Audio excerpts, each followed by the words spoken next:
인사드리겠습니다. 투게더 광산 집행위원장이고요. 광산 문남구 노인복지관장 강의원입니다. 반갑습니다.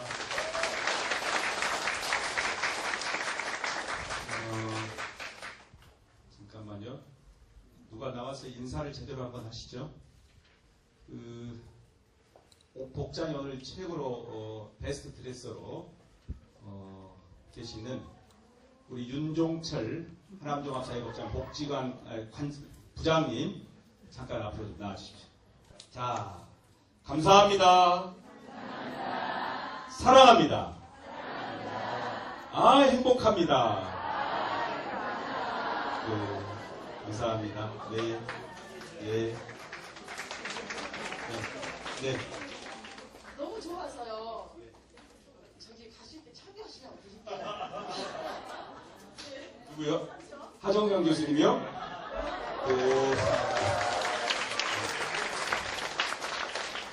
보통 이렇게 주시면 안 받으시는데 아주 딱 받고 흔들고 주머니에 싹 들어가시네요. 네, 고맙습니다. 자, 이제 오늘 특별히 소개할 분이 계십니다. 우리가 올 3월까지 제가 직무대행으로 있던 지역사회복지협의체위원장을 정식 이제 새로 선출해서 앞으로 2년 동안 광산구 지역복지를 설계하고 그 다음에 그 설계된 내용을 앞으로 광산구의 4년의 지역복지 계획을 올해 수립을 해야 됩니다. 그래서 앞으로 임기는 2년 동안 그 계획에 따라서 지역복지를 진두지휘할 지역사회복지협의체 위원장님이십니다. 보건대 사회복지학과 한영현 교수님이신데 나오시면 포스를 있으시나 아주 여성다운 분이셔요. 그래서 말씀할 때 막 떠니까 큰 박수로 환호를 하셔야 돼요. 특히나 사회복지에 종사하는 모든 분들이 우리의 대표답게 지역사회복지협의체 민간위원장이시고 구청장님은 공공의 위원장님이십니다. 그러니까 최고의 환호를 해주시기 바라겠습니다. 자, 한영현 위원장님 모시겠습니다.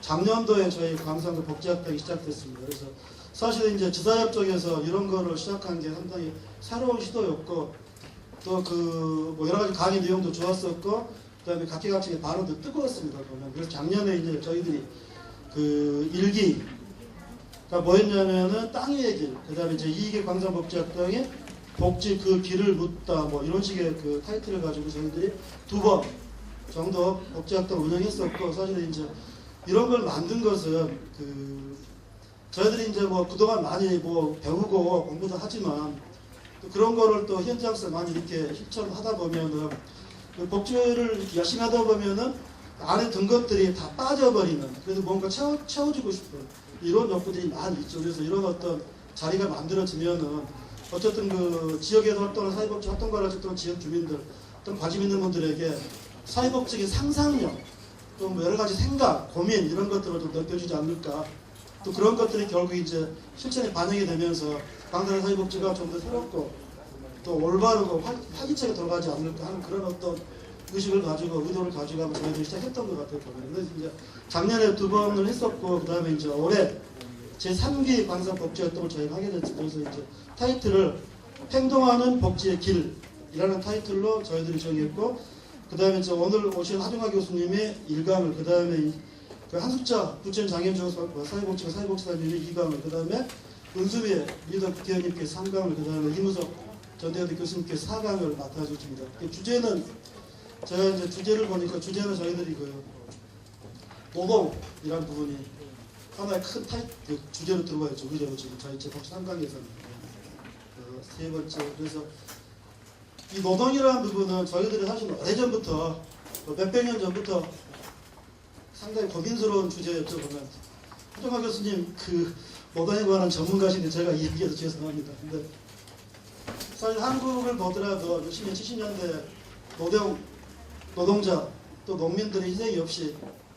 뭐 그런 우리가 이야기하는 뭐 그런 식의 뭐 고도 압출성장이 가능할 수도 없고 그 다음에 80년대 우리가 뭐 제3위기랄지 뭐 중도오빠 이야기하지만 어쨌든 간에 그런 어떤 신자유주의 시장중심주의가 뜨면서 또다시 노동의 희생이 위해 다시 분열과 배제 그 길을 걷게 되고 결국 그게 이제 오늘날 우리 사회의 어떤 빈곤이랄지 양극화 계속적인 어떤 그 악순환의 굴레를 만들어내고 있죠 보면. 과연 이 속에서 사회복지가 뭘 해야 될 것인가? 국가는 뭘 해야 될 것인가? 진보주의자들 또 무슨 고민을 해야 될 것인가? 과연 문제를 만들어내고 병을 주는 것들을 그대로 놓고 사회복지가 약간의 약을 주면서 계속 굴러가야 되는 것인지. 그래서 진보주의 정치인들은 지평 또는 어떤 터대를 넓힌다는 건 좋지만 도대체 어떤 입장을 정확하게 취해줘야 되는 것인지, 또 사회복지하는 사람들은 노동에 대해서 어떤 접근법을 가지고 사회복지적 어떤 고민성의 노동을 어떻게 감안해야 되는 것인지 상당히 크고 중요한 문제가 아닐 수 없겠죠 보면은. 그 다음에 두 번째 이제 주제가 사회복지 유니온이라는 건데 뭐 사회복지 노동조합 이런 거겠죠. 제 경험에 따르면 제가 1990년도 3월 1일 날 사회복지과 교수가 됐는데 그때 당시에 이제 이 지역에서 저희가 제주아들을 배출해가지고 현장에 이렇게 취재를 시켜보면 상당히 말이 안 되는 대우를 받는 경우가 많아요. 사회복지사들이. 지금 생각하면 말도 안 되는 거지만 90년, 80년대에 상당히 말이 안 되는 행동들이 많았거든요. 그런 거를 제자들이 현장에서 당하는 걸 보면서 야 너네들 왜 그렇게 당하고 있냐, 너네도 한번 묶어봐라, 묶어서 어디라도 좀 부탁하고 너네끼리 붙여서 뭐 조합도 만들어보고 해봐라. 근데 결국 그게 굉장히 힘들더라고요. 보면 다 박혀있게 돼가지고 어렵고 힘들고 뭐 그냥 화나고 해도 그냥 혼자 사귀고 이러면서 뭔가 방법을 못 찾는. 그 다음 그런 주제가 또 저희들 두 번째로 들어온 것 같아요. 그 다음 세 번째는 사회복지사들이 힘들죠. 지금 사회복지사들에게 사회복지를 하자는 말이 많이 나왔었죠. 근무 여건 여러 가지 뭐 정신적인 부분들. 그래서 세 번째는 이제 그 사회복지사들의 힐링을 어떻게 할 것인가, 특히 이 사람들에게 힘을 주고 다시 재충전시켜줄 것인가, 뭐 이런 주제 가지고 저희 제3기 복지학당이 아마 4번에 걸쳐서 강의를 하는 것 같습니다. 어쨌든 제가 길게 이야기하면은 뭐 저도 힘들으니까 간단하게 어쨌든 이런 좋은 굉장히 좋은 그 주제들이에요. 쉽게 접할 수도 없고 우리가 사회복지 현장에서 아주 일상적인 버릇처럼 사회복지를 해갈 때 한 번도 머릿속에서 고민하지 않을 수도 있는 그런 주제들이거든요. 그래서 한 번쯤은 이런 자리에 오셔가지고 한번 같이 고민해보는 게 어떨까 생각을 해봅니다. 어쨌든 저희 그 복지학당에 오셔서 공부하시면서 여러분들에게 더 많은 생각, 더 많은 고민, 더 많은 뭐 하여튼 뭔가가 계속 머리에서 떠나지 않는 그런 자리가 됐으면 좋겠습니다. 감사합니다.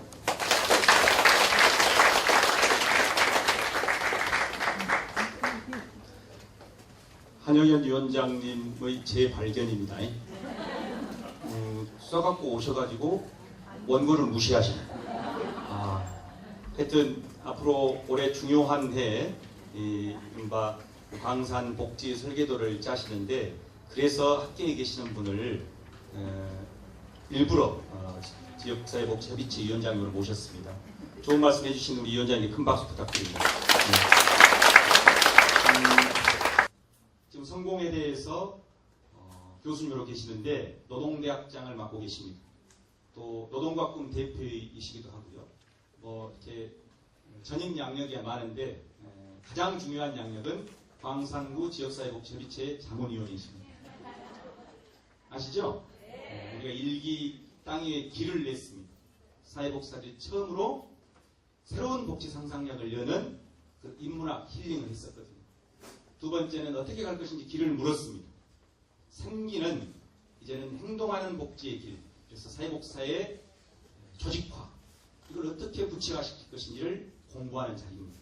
그래서 상반기 이런 3기 교육을 통해서 하반기 때 뜻을 같이 하는 동지를 모으고 그래서 지역사회 복지의 구체적인 현장을 어떻게 바꿀 것인지를 논의하는 그런 조직화를 시작하려고 합니다.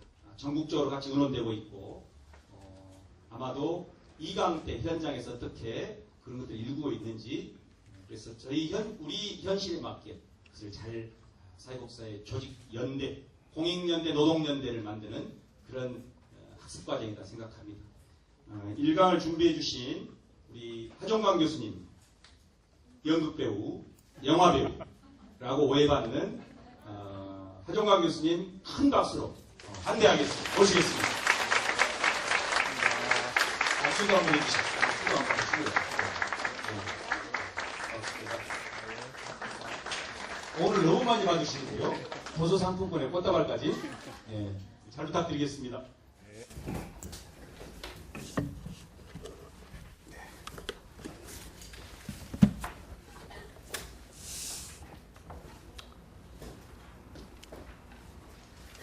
네, 제 강의가 가끔 좋은 평가를 받는 이유는 전혀 기대하지 않고 듣기 때문입니다.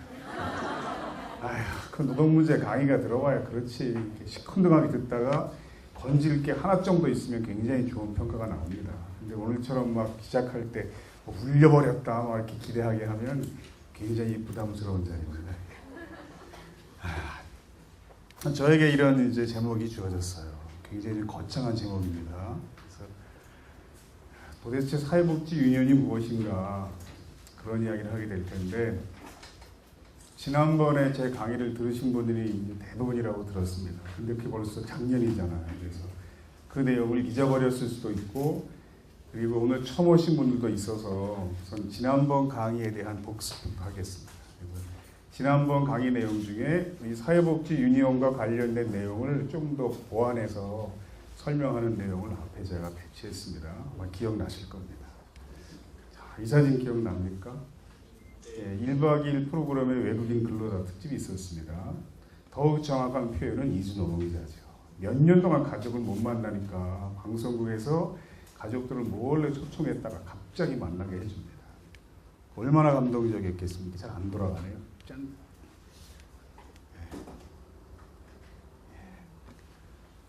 펑펑 울었습니다. 몇 년 만에 가족을 만난 거니까. 진행하던 개그맨들도 다 같이 울었습니다. 감동적이었어요. 그렇지만 여기까지였습니다. 이제 한국에서 일하고 있는 이주 노동자 수가 140만 명입니다. 거의 다 같은 상황입니다. 몇 년째 가족을 못 만납니다.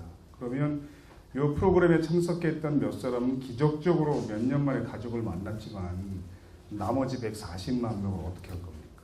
거의 다 같은 상황입니다.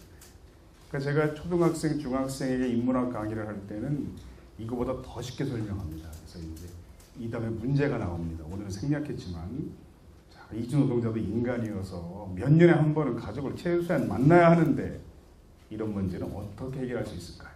1번, 열심히 일해서 사장에게 잘 보여서 휴가를 받는다. 2번, 정부의 정책이나 제도나 법이 바뀐다. 아이들도 금방 맞춥니다. 2번이 정답입니다. 이건 정부의 정책이나 제도가 바뀌어야 돼요. 개인이 바뀌는 것이 아니라 바로 그런 것을 우리가 노동운동이라고 하는 겁니다. 자, 그런 얘기를 했어요. 노동자 개인의 노력으로 해결할 수 없는 문제들을. 작년에 제가 어떤 예를 들었습니까? 서울대병원에 근무하던 간호사가 퇴직을 하고 지방에 옮겼는데 서울대병원 노동조합에 제가 마침 거기 있을 때 전화가 왔습니다. 서울대병원에 있는 친구에게 전화해서 하는 말이, 야, 이 병원에 오니까 간호사가 가운을 자기 돈으로 다 사 입어야 돼. 이렇게 말합니다. 근데 서울에 있는 큰 병원도 한 25년쯤 전에, 그러니까 25년쯤 전이 어떤 분기점입니까? 87년 노동자 대피생 이전에. 즉 대한민국에 단 한 개의 병원 노동조합이 없었을 때, 그때는 거의 다 그랬어요, 병원들이. 그래서 이제 이런 문제는 간호사가 성실하게 직장생활 한다고 해결되지 않는다. 지각 한 번도 하지 않고 출퇴근 시간 정확하게 지키면서 일한다고 해결되지 않는다. 그런 문제는 정부의 법이 바뀌거나 노동조합이 단체별을 체결하거나 즉 사회 구조가 바뀌어야 하고, 그런 일을 바로 우리가 노동조합이 하는 거다. 이런 얘기를 했습니다. 사회 문제를 구조적 관점으로 보자는 거죠. 그래서 제가 대학원 강의, 대학 강의할 때는 이 구조적 관점이라는 개념에 대해서만 몇 시간을 설명한다고 했잖아요. 한국 사회에서는 개인의 성실한 노력을 통해서 자기 개발을 통해서 성공하라는 것만 계속 가르치지, 사회 전체 변화를 위해서 당신이 어떤 역할을 담당하세요, 이런 가치관을 가르치지 않는다. 이런 이야기를 제가 이제 학교에서 굉장히 길게 합니다. 낮은 목소리라는 다큐멘터리를 만든 감독이 있습니다. 위안부 할머니들하고 몇 년을 생활하면서 찍은 수백 개의 팁으로 만든 다큐멘터리인데 굉장히 훌륭한 작품입니다. 최근에 이제 극영화도 만들었습니다. 화처. 다행히 히트했어요. 굉장히 많이 봤습니다. 변영주 감독이죠. 오른쪽 끝에 있는. 그런데 지난 학기 노동대학 강사로 강의를 하셨어요. 이게 노동대학 수업하는 모습인데, 이분이 근데 강의하러 오기 며칠 전에 구설수에 올랐습니다. 프레시안 인터넷 언론과 인터뷰했는데 거기 이런 내용이 있었어요. 아프니까 청춘이다. 위에 책을 써서 먹고 사는 사람들은 쓰레기라는 생각을 한다. 저 책이 100만 권 넘게 팔린 책입니다. 그러니까 저 책을 쓴 김난도 교수가 항의한 거예요. 내가 왜 쓰레기냐. 그래서 사과했대요. 아, 표현이 좀 지나쳤습니다. 사실은 쓰레기 앞에 한 글자 더 있었답니다. 뭐였을까요? 예, 개쓰레기 생각을 한다. 그러는데 물론 이게 지나친 표현이긴 하지만 그런 면이 있는 거죠.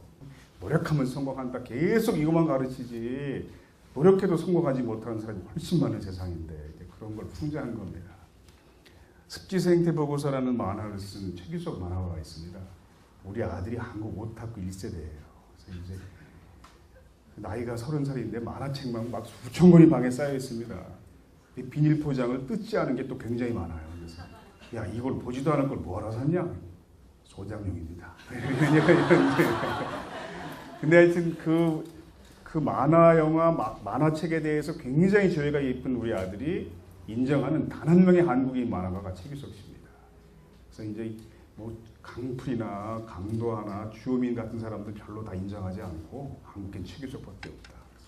그 백도씨라는 유월항쟁을 그린 그 유명한 만화도 있잖아요. 거기 이제 주인공으로 나오는 사람이 이제 우리 강연 관장님 같은 분인데 이 이름을 기억하세요. 최규석 씨. 이 사람이 필생의 지금 작업으로 몇십 건짜리 노동 만화를 시작했습니다. 지금 준비 중인데 이제 곧 보게 될 겁니다. 근데 이 습지생태 보고서는 여기 부제가 보면 리얼 궁상 만화잖아요. 저 사람이 대학생 때 정말 가난하게 대학을 다녔어요. 정액 장학금 받으면서. 그래서 자기 체험을 실제로 이제 실화를 토대로 만든 만화인데 이게 이제 드라마로 만들어졌습니다.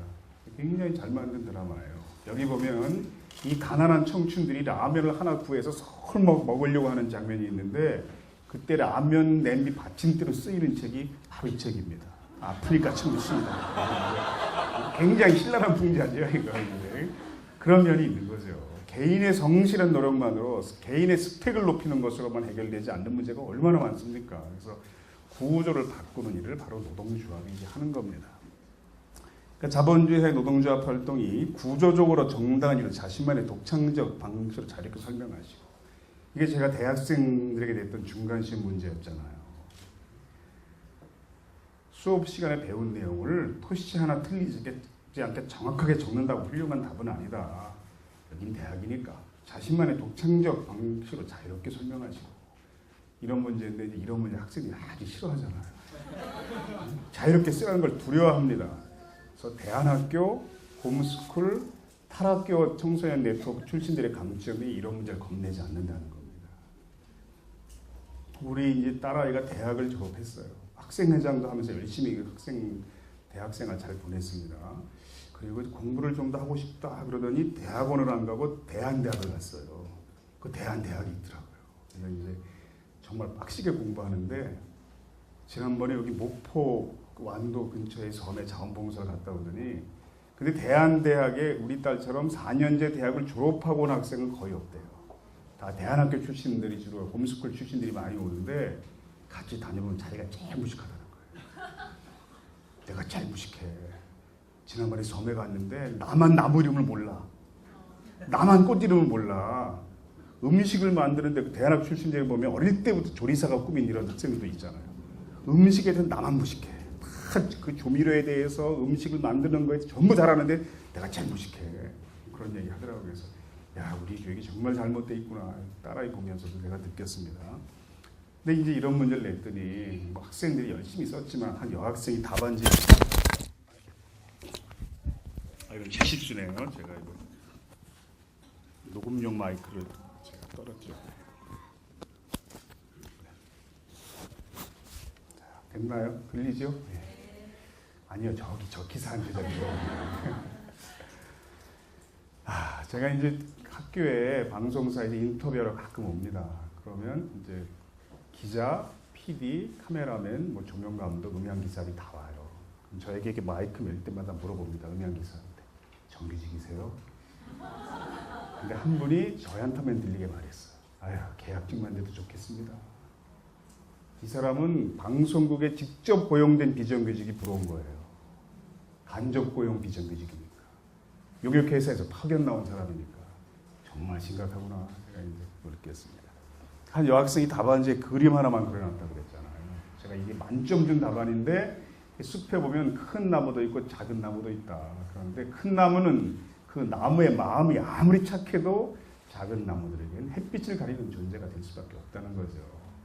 이것이 이른바 구조적 모순이라는 건데 이게 왜 노동운동과 관계 있는 그림인가 하면 그러니까 이 문제를 해결하려면 작은 나무도 생존하려면 숲의 구조가 바뀌어야 되잖아요. 큰 나무의 과도한 가지는 걷어내고 작은 나무의 키를 빨리 키워야 되고 마치 그것처럼 이 노동자가 행복한 삶을 추구하는 임금 인상 요구나 자기 권리 확대 요구가 정당한 이유는 그 노동자의 교양이나 인품이 경영자보다 훌륭하기 때문이 아니라 이 현대 산업 사회가 모순된 구조를 가지고 있어서 마치 작은 나무가 자기 키를 더 키우고 싶은 노력이 정당한 것처럼 노동자가 행복한 삶을 추구하는 임금 인상 요구나 권리 확대 요구가 정당한 면이 구조적으로 있다. 이제 그런 뜻이라고 제가 그랬습니다.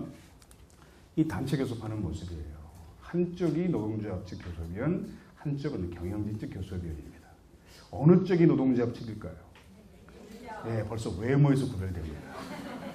이 오른쪽 앉은 경영진 교섭위원들이 훨씬 멀끔해요, 외모가. 학력을 평균 내면 어느 쪽에 학력이 높겠습니까? 이쪽 학력이 훨씬 높죠. 사용하는 말씨도 이쪽 사람들이 더 세련돼 있어요. 그렇다고 해서 이 노동자들의 거칠고 투박한 주장이 경영자들의 세련된 주장보다 정당하지 않다. 이렇게 볼 수는 없다는 거죠. 노동조합 별로 좋아하지 않아요, 사람들이. 특히 정치인들 별로 안 좋아합니다. 그런데 전 세계 거의 모든 나라에서 노동조합을 가장 기본적인 권리로 대한민국도 헌법상의 기본권으로 보장할 수밖에 없을까. 이 현대산업사회, 자본주의 사회에 노동조합이 꼭 필요한 이유가 있기 때문이다. 이런 이야기입니다. 자, 제가 오늘 이제 기아차 광주 공장을 다녀온 건데요. 바로 거기서 벌어졌던 일이잖아요. 고등학생이 실수를 나왔다가 주 58시간 노동을 시켰어요. 주 40시간 시대에. 근데 이건 기자가 회사의 보도 자료를 보고 그대로 인용한 거고 노동조합의 조사 통계를 보니까 70시간 일하는 조가 또 많았습니다. 초과 근무를 100시간 넘게 시켰어요. 한 달에. 그 뇌출혈로 쓰러졌습니다. 이게 재작년 12월 달 사건인데 작년 12월 달에 기사가 하나 더 올라오더라고요. 아직까지 의식 회복되지 않았다. 1년이 넘도록. 그래서 이런 사건이 왜 발생할 수밖에 없을까? 여러 가지 전문가들의 분석이 있었는데 그 중에 하나는 학교에서 노동인권 교육을 전혀 하지 않았기 때문에 한국의 노동자는 자기의 권리를 침해당할 때 당황한다는 겁니다. 자기를 지킬 능력이 없다는 거죠. 그래서 서울시의 광노현 교육감은 학교에서 노동인권 교육이 필요하다. 이런 주장을 했습니다. 즉 노동조합에 대해서 학교에서 가르쳐야 한다는 겁니다. 여기에 당연히 반대하는 사람도 있습니다. 시대착오적 이념교육 하겠다는 거잖아 지금. 학부모에게 사과하라까지 오고 있습니다. 당시 한나라당의 주장이에요. 똑같은 학교 노동인권 교육이라는 산에 대해서는 극단적 지각 차이가 있습니다. 반드시 해야 한다는 주장과 절대 하지 말아야 한다는 주장이 양립합니다. 우리의 생각도 그 중에 한쪽일 텐데 이럴 때 이걸 객관적으로 판단해 보려면 우선 다른 나라 학교에서 어떻게 하고 있을까 이걸 이제 볼 필요가 있습니다. 미국, 영국, 독일, 프랑스, 일본에서는 이런 다른 나라들에서는 노동교육을 정말 철저히 한다고 제가 그랬잖아요. 이게 이제 정부 산하기관의 프로젝트고 보고서의 부피가 400쪽이 넘습니다. 10년 된 자료지만 아직도 제가 중요한 교재로 이걸 사용합니다. 그러니까 여러분이 지금 이 사회복지 유니언 어떻게 할까 이걸 고민하고 있는데 다른 나라는 학교에서 이걸 철저히 가르쳐요. 이미 다. 무슨 사진 같습니까? 기억나세요? 독일 초등학교에서는 1년 동안 학생들이 6차례 모의 노사교섭에 참여한다. 경영자 역할도 맡아보고 노동자 역할도 맡아보고 나중에 노동자가 되거나 다 경영자가 될 테니까 한국 사회에서는 대부분 노동자가 되지만 대부분 경영자가 될 줄 알고 잘하죠. 이걸 6번 1년에 이제 합니다. 독일 초등학교 교과서 목차 중에서 한 페이지만 또 보겠습니다. 초등학생들에게 노사교섭에 대해서 어느 수준까지 가르칠까요? 동맹을 형성하고 편지나 요구서를 작성하고 그러니까 동맹을 형성하라는 것은 노동조합 조직이 여러 개가 있으니까 동맹을 잘 형성하라는 뜻입니다. 서명운동을 전개하고 항의문건을 작성하고 플래카드나 벽보를 만들고 협약을 체결하고 대중매체 언론과 인터뷰하고 연설문을 작성한다. 초등학생들에게 이 정도까지 가르칩니다. 한국의 부모들이 볼 땐 걱정되죠. 아니 학교에서 무슨 대만한 기술 가르치고 있네. 이런 생각 들겠지만 왜 이걸 학교에서 가르칠까요? 사회 전체는 그것이 위익하기 때문입니다. 프랑스에서는 고등학교 1학년 과정이 되면 시민법률 사회과목 시간에 1년 동안 3분의 1 정도의 비중으로 가르치는 내용이 단체교섭의 전략과 전술입니다. 아니 무슨 고등학교에서 학생들에게 단체교섭의 전략 전술을 몇 달 동안 가르치는 거야. 우린 그러한 생각이 들겠지만 이러한 지식을 사회 구성원들이 다 같이 알고 있는 게 사회 발전에 유익하다. 깨달은 나라는 충분히 가능한 일인 겁니다. 그래서 이제 이런 나라에서는 사회복지위원회를 만들면 처음에 뭐부터 해야 될까 우리가? 학교에서 다 가르쳐야 돼요. 직장 폐쇄에 맞선 노동조합, 이 사례를 기반으로 노조가 어떻게 노동자의 권리를 보호하는지 설명해 보시오. 이게 프랑스 중학교 4학년 국어에서 나오는 문제입니다. 한국에서는 대학생도 이게 무슨 뜻인지 모릅니다. 공인노무사 정도 돼야 저거 이해해요, 한국에서는. 시간 관계상 이제 다 생략했지만 한국처럼 학교에서 이런 노동조합에 대해서 제대로 가르치지 않는 선진국은 거의 없다. 그래서 미국도 일본도 다 가르치는데 우리만 가르치지 않고 있다는 겁니다. 이 영화 기억나세요? 예, 동영상으로 봤나요? 제가 말로 설명했나요? 말로 했어요. 그 동영상을 제가 구했어요. 그러니까 이제 이게 요즘처럼 DVD나 동영상이 없던 시대 영화여서 화질은 좀 안 좋습니다. 그런데 이 정지영 씨가 이 영화로 데뷔했어요. 극단 한강의 단원이었는데 그 극단이 그래도 노동자가 파업할 때 와서 막 연극도 공연하고 마당극 공연하고 그러던 극단입니다. 그래서 좀 달라요. 저 사람 보면 그래도. 그런 경험이 있는 사람이라 수업 장면을 잠깐 보겠습니다. 화질은 안 좋지만 어떤 내용인가 잘 귀 한번 들어보세요.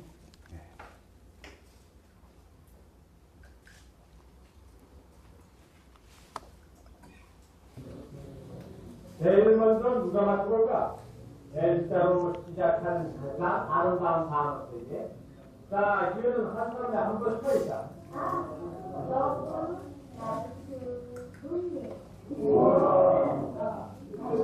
사랑, 인생, 우도.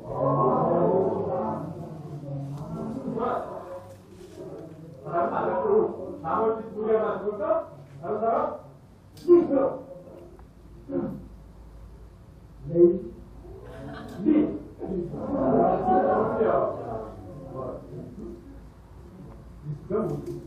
구멍이 다리 입술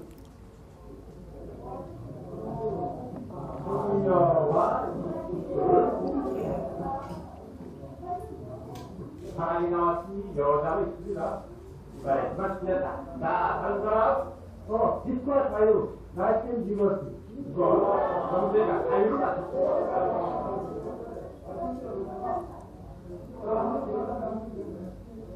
사랑과 자유. 그런데 내가 제일 좋아하는 단어는 아직 안 나왔어. L자로 시작하는 더 멋진 단어가 없을까? 자, 사랑과 자유. 그리고 너 배운 거 걸렸잖아요. 아름답지. 그런데 난 그것보다 더욱 아름다운 단어가 있다고 생각하는데.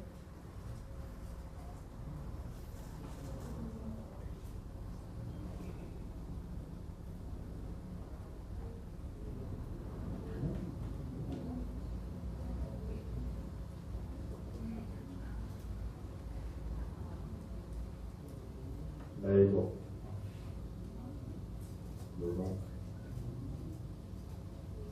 노동은 힘들다.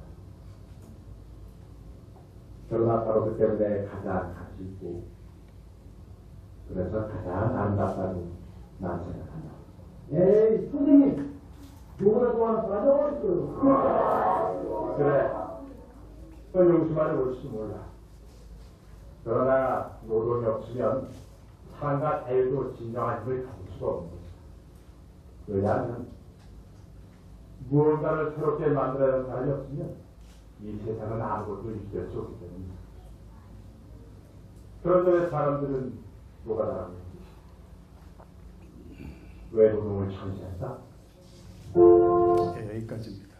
이게 한국사에서 볼 때는 무슨 빨갱이 교사가 하는 불순한 수업처럼 보이겠지만 다른 많은 나라들에서는 이게 굉장히 중요한 수업의 내용인 거거든요.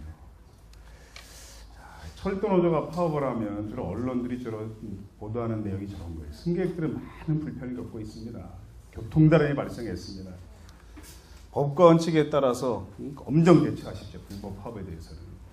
화물 운송이 전부 중단되는 바람에 경제 피해가 하루 몇백억입니다. 계속 이런 걸 들어 강조합니다. 제가 철도공사에서 강의할 때 이 사진을 이렇게 보여주니까 맨 앞에 앉은 분이 그러시더라고요. 여기는 본래 항상 모여 있는데요. 근데 그 무렵에 이제 수업 끝나고 한 학생이 저한테 와서 하는 말이 아버지가 해외 상사 주재원이어서 네덜란드에서 고등학교를 졸업했대요. 근데 그 학생이 이제 하는 말이 지난번에 철도노조가 파업할 때요 뉴스 보다가 깜짝 놀랐어요. 왜 그 파업에 대해서 보도하는 기자나 인터뷰하는 시민들이 전부 파업의 부정적인 면에 대해서만 이야기하는지, 그럼 노동자의 요구사항 중에 사회 유익한 내용들이 분명히 있고 노조가 파업할 수밖에 없는 상황이 있는데 자기가 뉴스 7개나 봤지만 어떤 누구도 이걸 설명하지 않더라는 거예요. 어떤 시민도 어떤 기자도 깜짝 놀랐어요. 이렇게 우리말 어휘력이 조금 부족한 청년인데 깜짝 놀랐다 이런 표현을 사용합니다.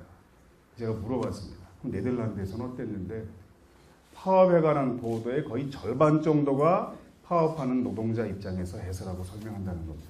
우린 이런 언론 속에 수십 년을 살아온 거죠. 파업으로 열차 멈춘 그날 어느 고교생 꿈도 멈췄다. 20분 늦게 도착 서울대 면접 볼 기회 잃은 소래고 1등 이준근. 교장은 분노했습니다. 희준이 인생에 대한 손배 소송을 내고 싶다.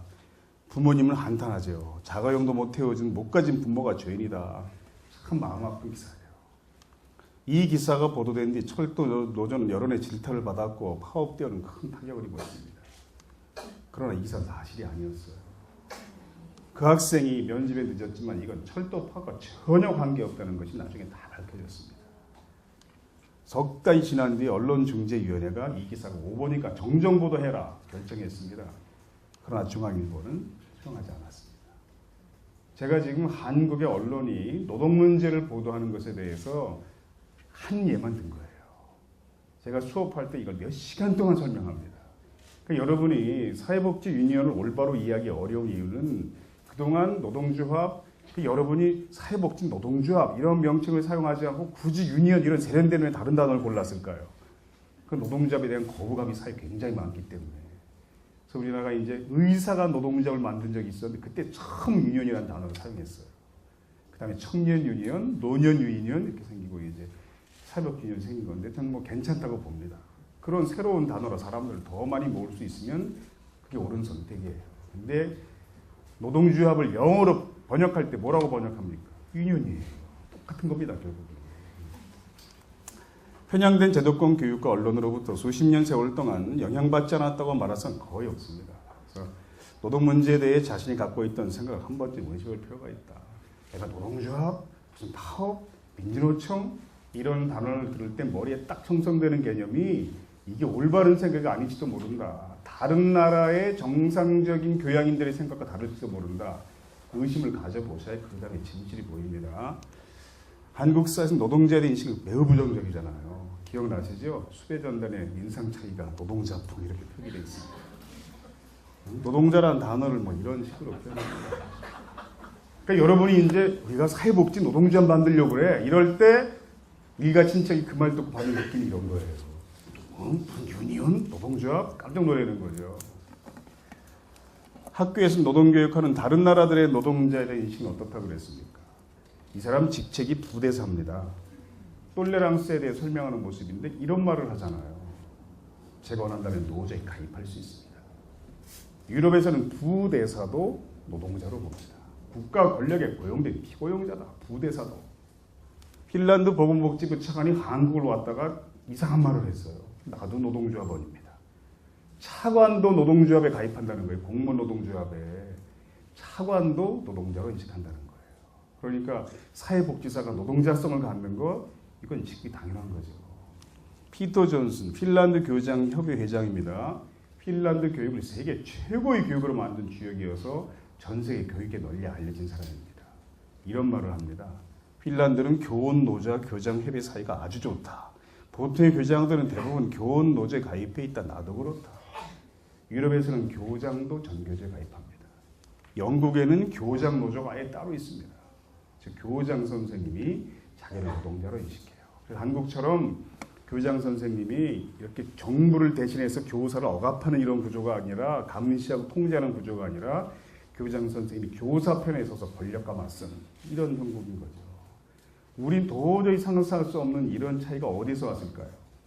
학교에서 노동조합을 제대로 가르친 나라와 전혀 가르치지 않은 나라의 차이인 겁니다. 대부분의 선진국들은 경찰 노조가 있잖아요. 그래서 경찰 노조가 이렇게 집회도 합니다. 토론토 경찰청이라 토론토 야구팀 모자를 쓰고 나온 거예요. 항의 표시로. 그러니까 이제 여기 광주 경찰청이다. 그럼 전부 이제 기아 모자 쓰고 나오거든요. 소방관 노조는 동남아 국가들도 있습니다. 경찰 노조, 소방관 노조. 자, 다음에 소개한 노조가 뭡니까? 제가 작년에 와서 군인 노조 그렇습니다. 어떤 나라에 그러니까 여러분이 이제 사회복지사는 공익성이 있는데 복지기관에 봉사단체 일하는 사람들인데 이런 공공성이 있는 이러는 사람들이 유니언 이거 별로 안 어울리잖아 이런 생각할 수 있어요. 그런데 공공성으로 따지면 경찰이나 소방관이나 군인의 공공성이 여러분보다 더 뒤집니까? 결코 아니잖아요. 그러니까 공공 업무에 종사하는 사람도 충분히 노동자성을 가지는 것이 올바른 지적이에요. 스웨덴, 덴마크, 독일, 벨기에, 네덜란드 이런 나라들의 이제 군인 노조가 있습니다. 근데 이런 이야기를 들으면 우리는 또 어떤 걱정이 됩니까? 아니 남북이 지금 대치한 상황인데 저쪽이 미사일을 막 쏘는데 군인까지 노동조합하면 국방은 누가 지키나? 우린 그런 걱정부터 합니다. 주로 그런 교육을 받았으니까. 그러면 세계대전을 2번이나 치른 지역의 나라에서 분단 국가인 독일에서 이런 노동자 합법화하는 과정에 그런 생각 안 했겠습니까? 우리보다 어리석었겠어요? 우린 이걸 이해할 능력이 조금 부족한 겁니다. 독일에서는 군인 노조가 파병에 반대했습니다.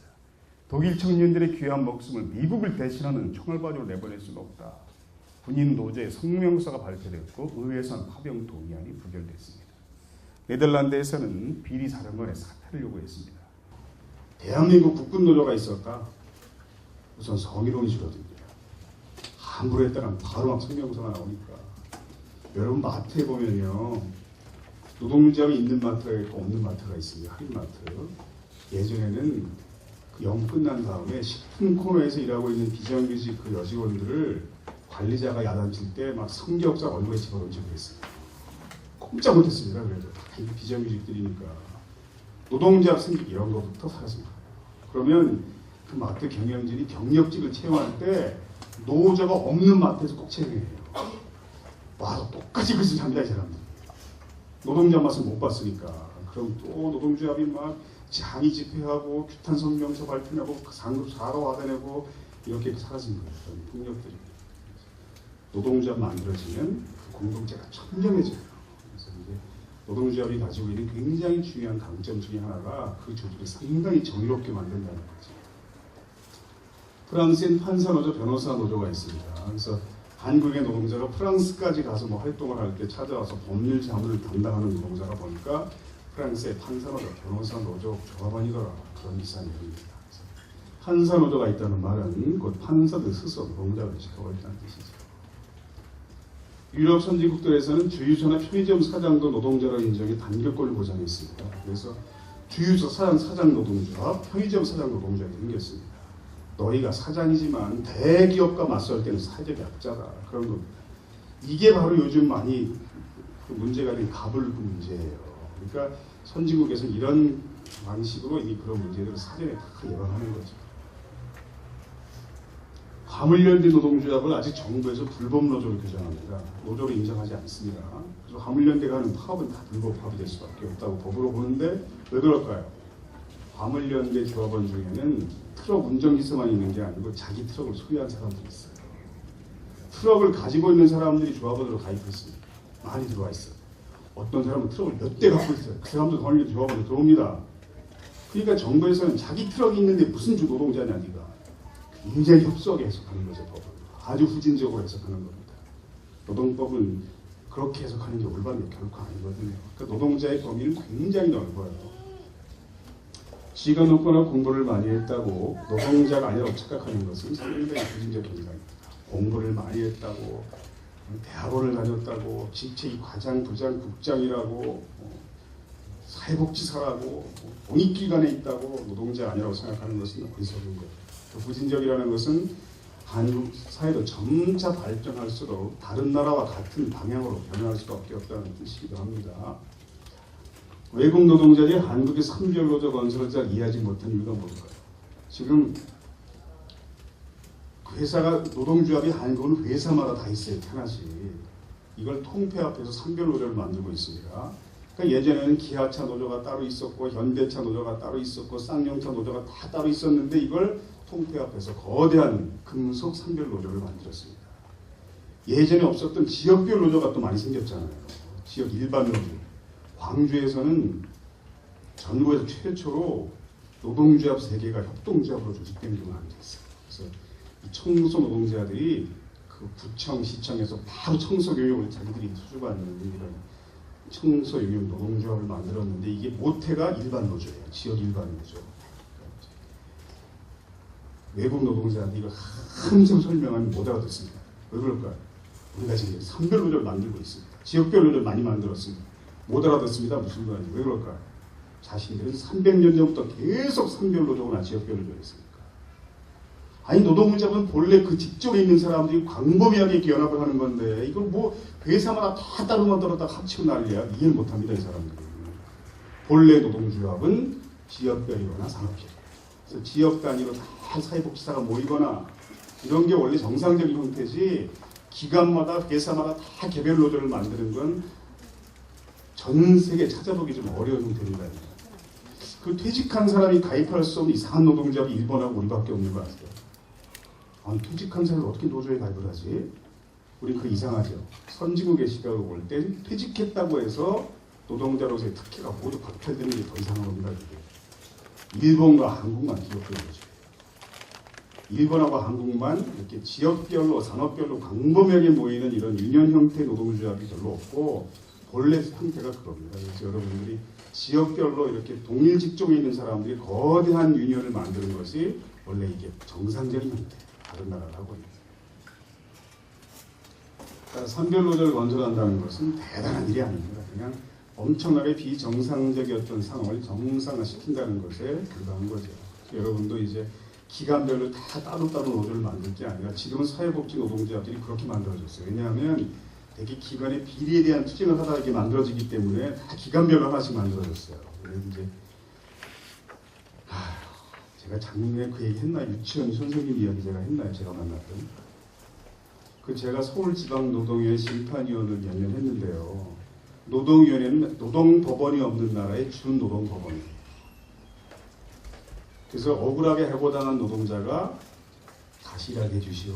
복직하는 소송을 제기하는 구제 신청을 하는 것이 노동위원회입니다. 그런데 외환위기 직후에 그 구청, 시청이 경영하던 어린이집들이 전부 원래 이렇게 지방자치단체가 처음에 운영을 많이 했어요. 이거 전부 이제 민간에게 다 이게 불화가 된 겁니다. 한 종교재단이 어린이집을 인수했어요. 그런데 거기 있는 교사들을 전부 1년 계약직으로 바꿔버린 겁니다. 정규직이었던 교사들을 그 1년이 딱 지났어요. 이건 위법입니다. 원래 근데 했어요. 이렇게. 그러면 정규직이었던 어린이집 교사들을 1년 계약직으로 바꾼 다음에 1년 지났어요. 그 다음에 어떻게 됩니까? 재계약해야죠. 다 재계약되고 6년이란 여기서 한 명만 계약이 안 된 겁니다. 당신 계약 끝났어요. 나가. 그래서 이 교사가 구제 신청을 제기한 거예요. 계속 이야기해 주십시오. 부탁합니다. 그런데 아무리 사건을 들춰봐도 이 수백 배의 서류를 훑어봐도 이 사람이 해고당할 이유가 없어요. 이상하게. 이게 해고 사유가 없는 이상한 사건입니다. 대개 이런 사건이 벌어지면 그 어린이집 재단 입장에서 볼 때는 어떻게 해야 이 사건을 이길 수 있을까요? 뭘 증명하면 이 재단이 이 사건을 이길 수 있을까요? 이 교사가 왜 자격이 없는 교사인지, 교사로서의 자격이 없는 무능력한 교사인지 증명하면 재단이 이기는 거예요. 6년 동안에 이 교사의 행적을 막 샅샅이 조사했어요. 재단에서. 수십 페이지 증거를 냈습니다. 거기 보니까 막 이 교사의 온갖 잘못이 거기 다 막 모여 있는데 또 그런 걸 열심히 하는 사람이 있어요. 직원 중에 보면 또. 근데 거기 중요하게 내용 거론들이 이런 거. 졸업식 하는 날 이 교사는 졸업장 순서를 제대로 맞추지 못했습니다. 그래가지고 존경하는 이사장님이 오셔서 졸업장을 수여하다가 그 이사장 제가 이름대로 여러분 다 아는 사람이에요. 졸업장 순서가 바뀌는 바람에 이사를 망신시켰습니다. 이 사람은 졸업장 순서 하나를 맞출 능력이 없는데 어떻게 교사를 할 수 있겠습니까? 이런 게 중요한 내용이에요. 제가 물어봤어요. 심판이 열렸을 때 유치원 교사한테 이게 어떻게 된 일입니까 도대체? 어떻게 된 상황입니까? 이 교사가 말하기를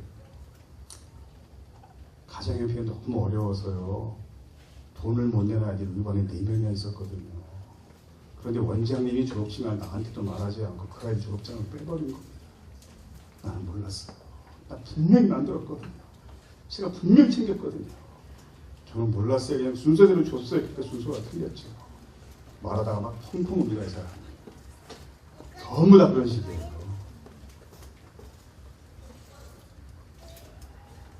이 사건들을 보니까 왜 다른 교사들은 다 계약이 연장이 되고 이 교사만 계약 연장이 안 되고 해고됐을까? 이 교사가 혼자 한 일이 있어요. 원장실에 들어가서 원장한테 재단의 비리를 따졌습니다. 근데 이 교사가 따진 비리가 대단한 게 아니에요. 내가 다른 거 말하지 않겠습니다. 왜 아이들 간식비에서 떼먹습니까? 이건 너무 치사하잖아 이건. 이건 우리 돈이 아니잖아요. 다 아이들이 자기들 다 과자값으로 갖고 온 돈이잖아요. 왜 거기서까지 손이 됩니까? 왜?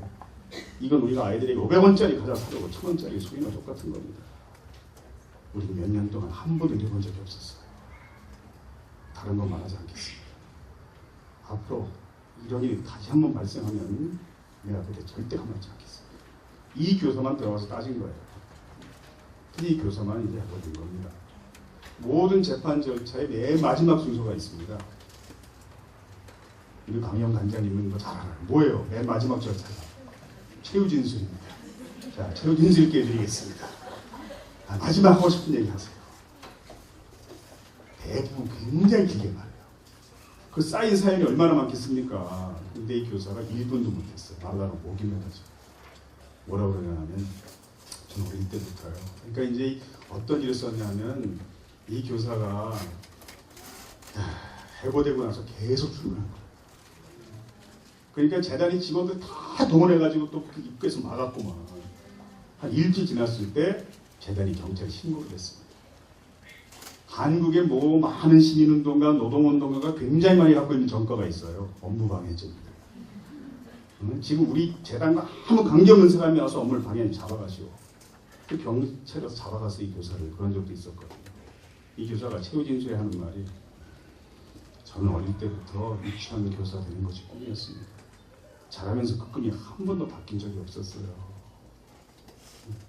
제가 굉장히 어렵게 공부했거든요. 제가 제 돈으로 제 손으로 학비 벌어서 학교 다니라고 내가 남보다 오래 걸렸거든요. 저는 그렇게 유치원 교사가 됐고 정말 행복하게 됐습니다. 근데 그날이요. 내가 아이들 다 애미 앞에서 잡혀갔거든요. 내가 선생님입니다. 그들이 더 이상 말을 못하는 거예요. 아이들이 다 울면서 막 따라왔거든요. 전 빨리 돌아가야 돼요.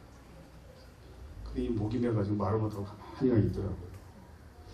다행히 이제 복직 결정을 우리가 하긴 했는데 제가 이제 그 교사 보고 느낀 게 뭐냐면 제가 이걸 까맣게 잊어버리고 있다가 왜 생각이 났냐면 그 최규석 만화가가 제가 KTX 타고 오는데 카톡을 보냈어요. 요 어린이집 교사 이야기를 가지고 자기가 한 권을 만화책을 쓰겠다. 한 권을 허락해달라고 하세요. 마음대로 하세요. 제가 이제 오랜만에 저도 생각이 났습니다. 이걸. 노동조합이라는 게 뭐냐면요. 이 교사가 자기 혼자 했기 때문에 혼자 피해 입은 거예요. 그런 정의로운 일을 혼자 하지 말고 다 같이 모여서 서로 도와주면서 아주 효율적으로 조직적으로 하십시오. 그게 바로 노동조합이에요. 그게 유니언입니다. 그러니까 여러분들이 이런 정의로운 일을 개별적으로 하지 말고 이렇게 다 같이 모여서 효율적으로 할 수 있도록 법으로 체계화하는 것, 그게 바로 노동기본권, 노동상권인 겁니다. 그래서 제가 이 교사를 보면서 느낀 게 그거예요. 이런 일을 혼자 하지 말고 다 같이 할 수 있도록 법적으로 체계화하는 것이 바로 노동조합이구나. 여러분이 만들려는 유니언도 그런 걸 지향하는 겁니다. 자, 제가 이제 이런 책 제목을 이렇게 붙인 이유가 뭐라고 그랬습니까? 왜 노동운동이 희망일까?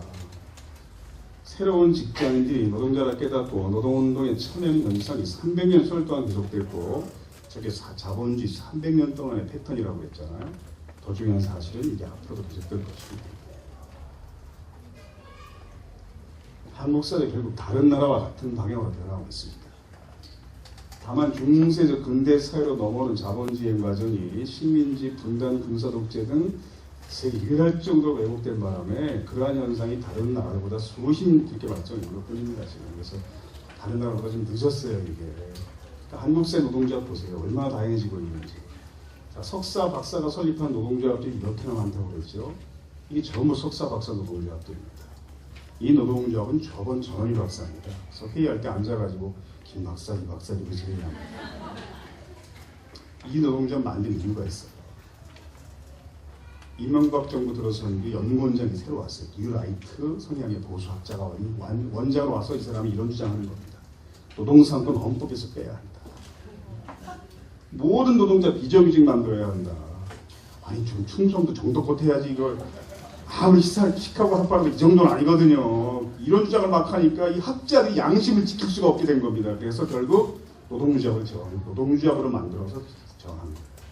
우리가 학자의 양심을 지키고 올바른 연구하려면 정부 코드에 맞추는 연구만 하지 않고 정말 올바른 학문을 통과하려면 노동조합 만들 수밖에 없다. 그래서 결국 자신들의 정의를 지키기 위해 노동조합을 설립한 겁니다.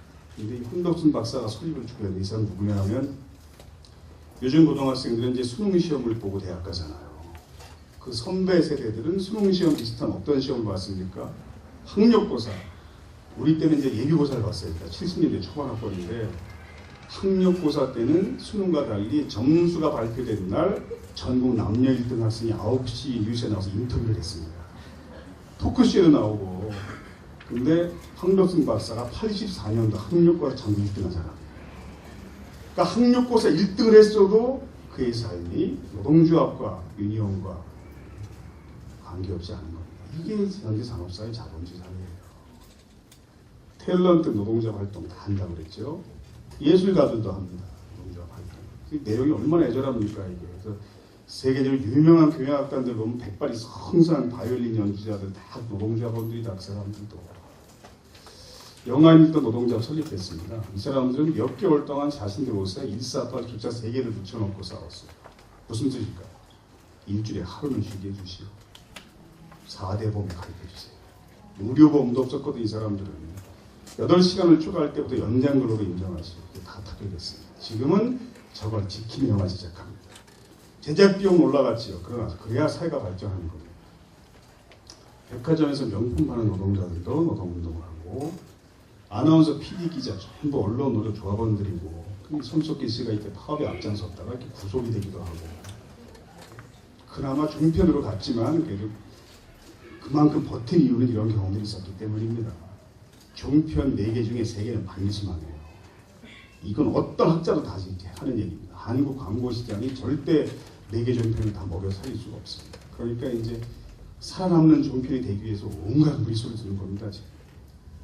MBC가 파업할 때 가서 보니까 아나운서 열심히 파업에 참여하더라. 그래서 2, 3천 대의 경쟁을 뚫고 아나운서가 된 사람들이 왜 파업을 할까? 이 팔자 좋아 보이는 사람들이 왜 파업을 했을까요? 권력의 나팔수가 되기 싫기 때문입니다. 이 사람들이 언론인이 될 때 내가 정권 입맛에 맞는 방송만 하겠다 이런 꿈을 가진 사람은 없습니다. 그런데 권력이 이걸 강요하니까 노동조합을 중심으로 정의를 지키는 거예요. 즉 노동조합이 이렇게 굉장히 정의로운 일을 하는 효율적인 수단이 되는 거죠. 여러분이 사회복지사라는 직업을 선택할 때 사회적 약자 곁에 내가 평생을 살겠다 이런 직업 선택할 때 가졌던 생각이 있잖아요. 그러니까 이제 그런 생각을 끝까지 지키기 위해서 노동조합, 유니온을 생각하게 된 거죠. 비슷한 겁니다. 제 수업 시간에 이제 MBC 조합원들이 방문한 모습인데 노동조합 부위원장 신정수 PD입니다. 이 사람이 나는 가수다 만든 사람이에요. 롤러와 세스봉 만든 사람들입니다. KBS도 파업했습니다. 똑같은 목적입니다. 권력의 나팔수가 되기를 거부하는 몸짓인데 다음날 회사가 집회하지 못하게 어떻게 방해했을까요? 이렇게 했습니다. 이게 무슨 녹색 성장 바리케이트냐 그러는데 다른 나라들은 이런 일 하는 사람들이 부끄러워하면서 합니다. 이걸 굴욕감을 느끼면서 합니다. 야, 내가 먹고 살려니까 참 치사하게 베이사 지시를 받고 노동자 탄압하는 짓까지 해야 되는구나. 이걸 창피하면서 합니다. 다른 나라에서는. 한국에서는 이런 짓 하는 사람이 이걸 불순세력과 맞선다는 정의감을 갖고 해요. 노동자에 대해서 올바로 이해하지 못하니까. 조종사 스튜어디스 노동운동을 합니다. 이 사람이 한국 최초의 조종사 노동운동 설립하고 해고된 사람입니다. 그리고 지금 12년째 복직 투쟁을 해요. 그런 조종사가 2명 있습니다. 좀 더 많았는데 다 정년됐고 넘었고 2명이 남았어요. 아직 해고된 조종사가. 참 다행스러운 것은 조종사들이 저 친구가 앞장서서 노동자 설립했기 때문에 우리가 지금 이만큼 된 거야. 그래서 12년째 생활비를 계속 모아서 보내주고 있습니다. 오른쪽에 있는 2 여성은 스튜어디스들입니다. 우리 학생들하고 와서 대화하는 모습입니다. 저는 웃음판 로봇은 아니거든요. 이야기하다가 목이 막 매더라고요, 이 사람. 근데 한 2달 전에 신문에 1단짜리 짤막한 기사가 실렸습니다. 아시아나 항공 스튜어디스들이 바지 유니폼도 입을 수 있게 되었다. 이거 권수정 위원장이 10년을 싸웠어요. 작년 정말 영하 10년도 되는 추운 겨울날 서울시내에서 기자회견을 할 때 우리 전세 어디에 가나 사시사철 이 옷밖에 못 입습니다. 눈물 흘리면서 기자회견 했거든요. 근데 이제 이날 대학생 한 녀석이 어떤 질문을 했냐면 오늘 오신 분들은 상당한 미모일 거라고 짐작을 했었는데 정말 미인들이시네요. 영화배우 하셔도 되겠네요. 서울 강남 물존 나이트클럽 가서요. 스튜어디스다. 그렇게 말하면 부킹 빵빵이 들어오거든요. 그럼 그 미모에 그 연봉 받으면서 행복하게 사시지. 왜 노동자 활동을 하세요? 진급도 안 된다면서. 그러니까 노동자 활동한다고 진급이 안 됩니다. 몇 년째 국제선 승무를 안 시켜주기도 하고 근데 그런 불이익을 견디면서 노동운동을 해요. 이 사람들이. 왜 그런 걸 하세요? 한 스튜어디스가 말했어요. 한번 국제선 승무를 했는데 한국인 아기를 입양해가는 외국인 부부가 그날 비행기에 가득 탔더랍니다. 나이가 지긋한 한 외국인 부부가 장애아 입양했더래요. 자기가 나중에 궁금해 물어봤답니다. 장애아 입양하셨는데 어떤 생각이십니까? 그 외국인 하는 말이 내가 그동안 너무 나만하게 살았거든요. 우리 가족의 행복만 추구하며 살았거든요. 내가 이제 죽어서 신을 만나면 네가 세상에 사는 동안 너보다 불행한 이웃을 위해서 뭘 하다 왔느냐. 그걸 물어보실 텐데 내가 답할 게 있어야 좋겠습니까? 이 아기를 데리고 가서 세상에서 가장 행복한 아기를 키울 겁니다. 그런 말을 해가지고 감동받았다는 겁니다. 그러면서 하는 말이 저는요 지금 당장 죽어도요 할 말이 있어요. 나는 노동자가 되었어요. 난 진급도 포기했고요. 많은 불이익을 받았고요. 파업 찬반 투표 들고 본사에 찾아갔다가 현관 대리석 바닥에 멱살 잡혀 막 내동댕이 친 적도 있었고요. 그런 일 겪었지만 저는 승무원들의 인간다운 삶을 위해서 우리가 웃음판 로봇가 되지 않도록 하기 위해서 저 노동자 활동하다 왔습니다. 저는 지금 당장 죽어도 할 말이 있어요. 그 예쁜 여성이 앉아가지고 막 눈물 그렁그렁 해가지고 이야기하니까 학생들이 얼마나 감동을 받는지 3시간짜리 수업이 이제 끝날 생각들 안 하는 거예요. 학생들이. 다음 교수가 수업하러 들어와 있는데 안 끝나는 겁니다. 그래가지고 오늘 내가 교수식당에 쏠 테니까 더 이야기 학생들이 가서 계속 거기서 이야기하자. 24명이 따라왔어요. 그래가지고 지갑은 다 털렸지만 굉장히 좋은 시간이었어요. 자, 이게 뭐냐면요. 조종사 노조가 생기고 대한항공, 아시아나항공이 동시에 파업을 한 적. 그때 내세웠던 파업 슬로건이에요. 안전하게 날고 싶다. 조종사 노조가 생기고 나타난 가장 큰 변화가 뭐였을까요? 여러분 혹시 기억하십니까? 한국의 항공사들은 전 세계에서 항공사고가 가장 많이 발생하는 사고 다발 항공사라는 불명을 가지고 있었습니다. 조종사들 조종시간이 다른 나라 조종사 2배가 됐어요. 조종사 노조가 생기고부터 사고가 사라진 겁니다. 즉 노동자 활동이 사회 전체에 유익한 영향을 미치는 한 일입니다. 의사 노조가 설립됐어요. 세상에. 어떤 느낌 드십니까? 아니 의사가 무슨 노동자야 이런 생각 드시죠? 여러분 이걸 받아들일 수도 있고 받아들이지 않을 수도 있습니다. 그러나 중요한 사실은 여러분이 받아들이든 받아들이지 않든 이게 엄연히 존재하는 현실이라는 거예요. 그리고 앞으로 이런 현상은 더욱 많아질 겁니다. 노동조합의 유니언이라는 명칭을 사용한 첫 번째 케이스가 이겁니다. 병원 의사 유니언. 의사가 아무리 노동조합이라는 단어에 대한 거부감들이 굉장히 강해서 유니온이라는 명칭을 택한 겁니다. 사실 노동조합 명칭은 법적으로 제한이 없어요. 그래서 우리가 여성노조를 이제 한국에 만들었어요. 나중에 보니까 이주 노동자들을 조직했는데 여성노조에서 이주 노동자들 중에 보면은 남성들이 있잖아요. 그러니까 여성노조가 이게 안 어울리잖아요. 좀 노동조합 명칭을 바꿨어요. 마음대로 평등노동조합. 노동조합 명칭은 법적인 제한은 없습니다. 그래서 이제 병원의사 유니언을 설립했는데 어떤 의사가 노동조합에 가입했을까요? 의사 중에 노동자 깃발 든 사람이 어떤 사람들이겠습니까? 가장 정의로운 의사들이에요. 왜냐하면 지금 큰 대학병원 의사봉급은 거의 다 성과급제도로 바뀌었습니다. 그 의사가 얼마나 훌륭한 의술을 갖고 있냐에 따라 평가하는 것이 아니라 병원에 얼마나 많은 돈을 벌어줬냐에 따라 평가하는. 그래서 어떤 대학병원은 병원 로비에 각 과별로 의사 이렇게 의료진 명단이 붙여 있잖아요. 쫙. 그걸 매달 돈을 많이 벌어준 순서로 바꾸는 병원도 있어요. 대학병원이. 노동조합이 조사해 보니까 한 대학병원은 이 제도가 도입된 뒤에 검사 건수가 40%가 늘었어요.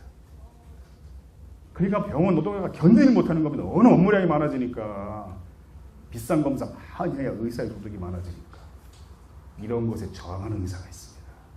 난 인간의 생명을 구하려고 의사가 된 거지. 난 돈벌이 도구가 되려고 의사가 된 거 아니야. 이런 의사부터 노동자 깃발 아래 모이는 겁니다. 가장 정의로운 사람부터 노동자 깃발 아래 모이는 거죠.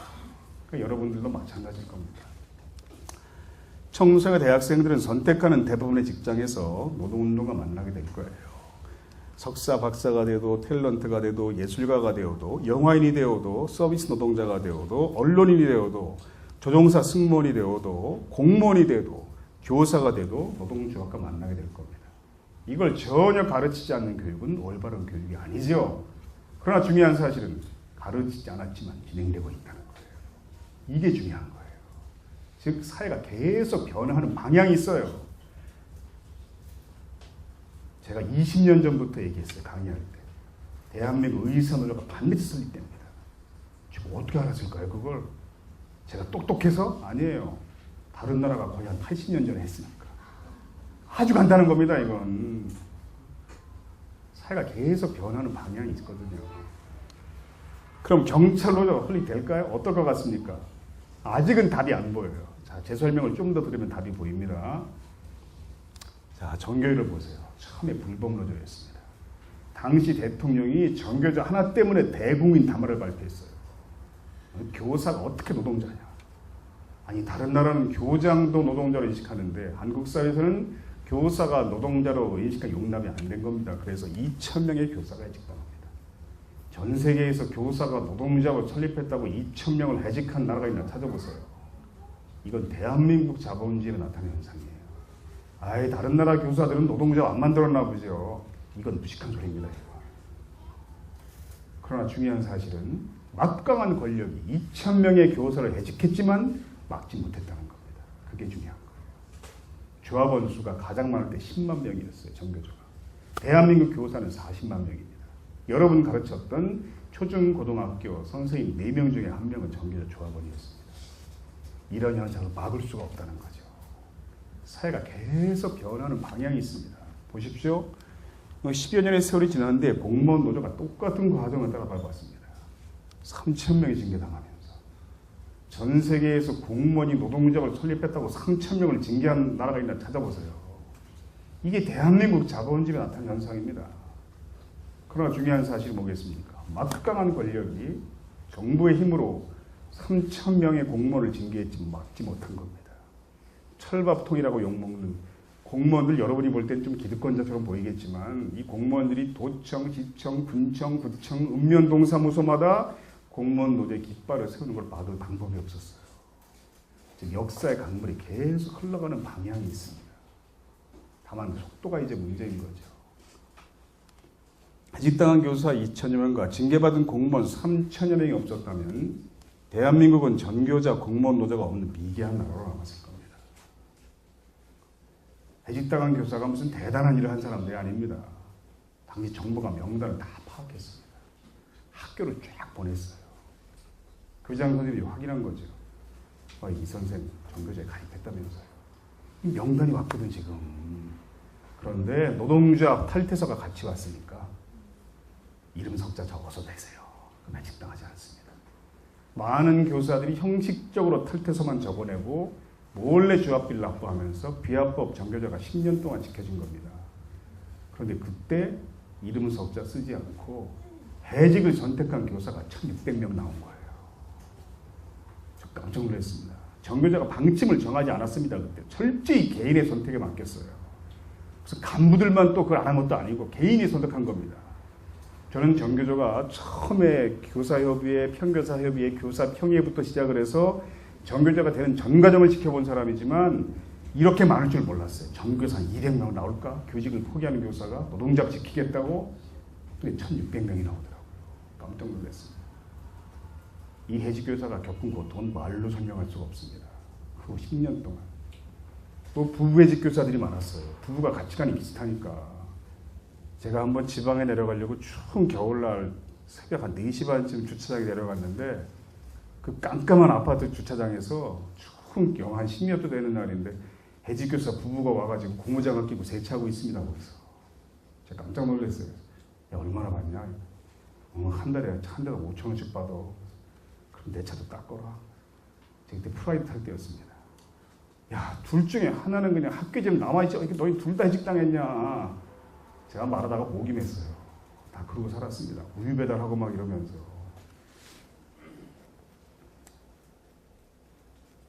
많은 고통을 겪었지만 지금 판단해 보세요. 해직한 권력과 해직당한 노동자들 중 누구의 주장이 옳았습니까? 지금 판단해 보세요. 너무 쉽잖아요.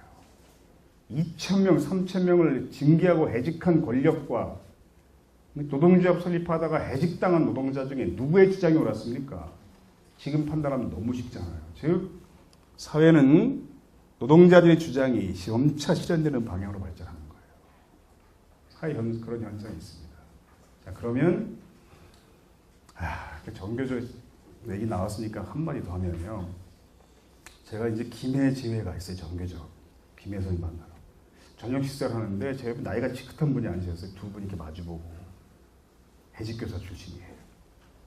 그러니까 말이야 그때 이 종이장에다 이름 석자 쓰고 안 쓰고 딱 이 차이밖에 없는 건데 그 이름 석자 안 썼던 이유로 내가 10년 동안 해직교사로 살았잖아. 앞에 앉은 분이 그러시네요. 야, 그때 뭐 이름 석자 쓴 것 때문에 내가 10년 동안 네 앞에서 죄인처럼 살았다.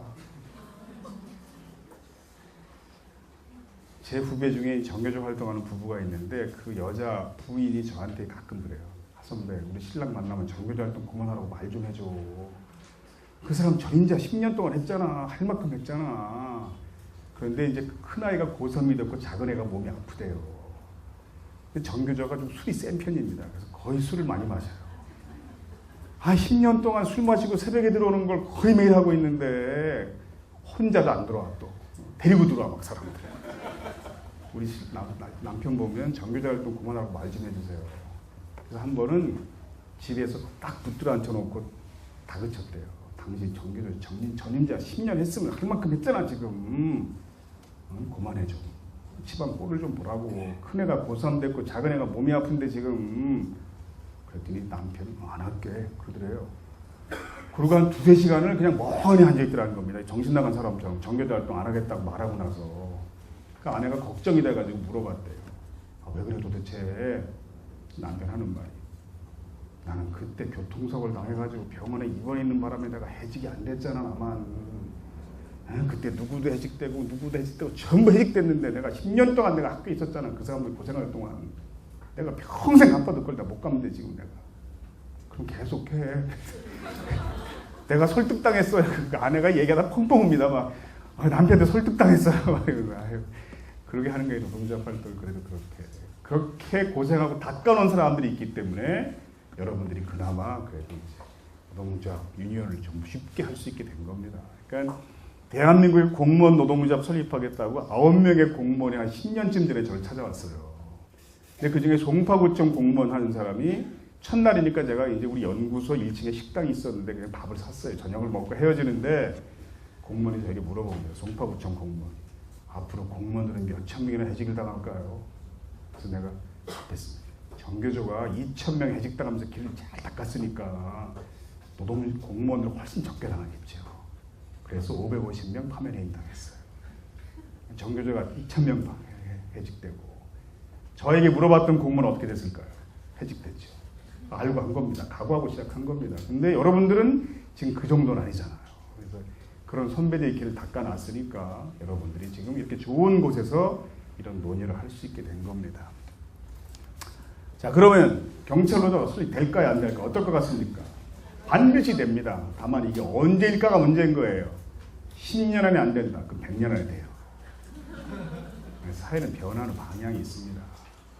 여러분 짐작보다 빠를 거예요. 왜냐하면 저는 대한민국 교사 노조가 만들어질 걸 알았어요. 다른 나라가 다 몇십 년 전에 했으니까. 그런데 내가 환갑지난 다음에 볼 줄 알았어요. 그런데 공무원 노동자도 마찬가지입니다. 근데 2,000명이 해직당하면서 3,000명이 징계당하면서 제 짐작보다 거의 10년 빨리 만들더라고요. 이 사람. 그래서 보면 당할 때는 잘 몰라요. 앞이 안 보입니다. 지나고 보니까 사회가 변하는 속도가 굉장히 빨라요. 결코 느리지 않습니다. 여러분 짐작보다 경찰 노조도 빠를 겁니다. 조짐들이 보여요 벌써. 경찰 개혁 요구하다가 파면해임당한 경찰이 1인 시위기 시작했습니다. 경찰서장이 경찰청장 사퇴하라고 요구한 옷을 벗잖아요. 이게 다 경찰 노조가 생기기 전에 조짐들입니다.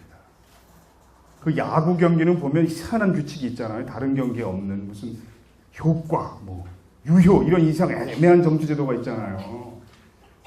그래가지고 예전에 그 고용수라는 코미디언이 그걸 빗대가지고 88 올림픽 때인가 그런데 하여튼 자기가 새로운 점수 제도를 만들었대요. 조짐, 기믹, 낌새 막 해가지고 조금만 실제 하는 거예요 경기를. 그래서 조금 움직이면 조짐, 낌새 점수를 막 주는 이게 경찰 노조가 생기는 조짐이 이런 거예요.